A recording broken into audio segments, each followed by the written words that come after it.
Alors, dans Photoshop, on va faire sélection tout sélectionné, c'est-à-dire un CTRL A. Donc on a les petits pointillés de sélection qui apparaissent tout autour le pourtour de l'image. C'est ce qu'on appelle les défilés de fourmis. Alors il y a des formateurs un peu foireux qui vous disent de zoomer pour bien voir les fourmis. Il y a parfois des gens qui les voient, c'est ça le plus étonnant. Il y en a qui arrivent à voir les fourmis en zoomant. Alors, vous allez enfoncer la touche suppression. Donc tout le contenu du calque est supprimé. Et on désélectionne. Sélection, désélectionner. Alors voilà, dans cette image vide, vous allez maintenant importer le fichier Illustrator. Fichier, importer. Alors, chez vous, dans C6, vous n'avez pas les deux manières d'importer. Importer et lier, vous n'avez pas.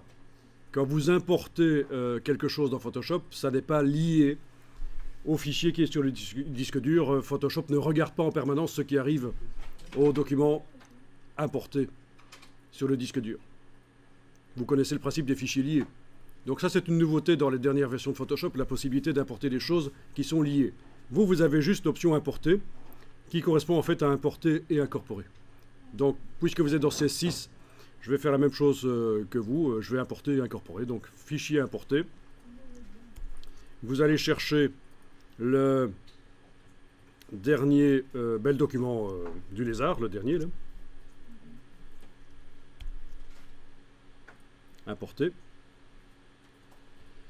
Recadrer selon zone de support. Vous voyez que par rapport à ce qu'on a fait juste avant, fichier ouvrir, il n'y a pas ici d'option pour pixeliser. On ne transforme pas en pixels parce qu'en fait, on va mettre des vecteurs dans Photoshop.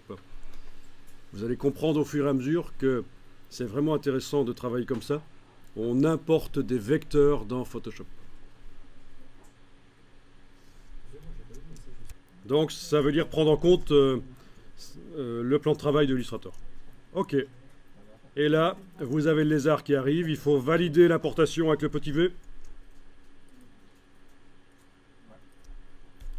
Et, contrairement à tout à l'heure, on a obtenu un objet dynamique.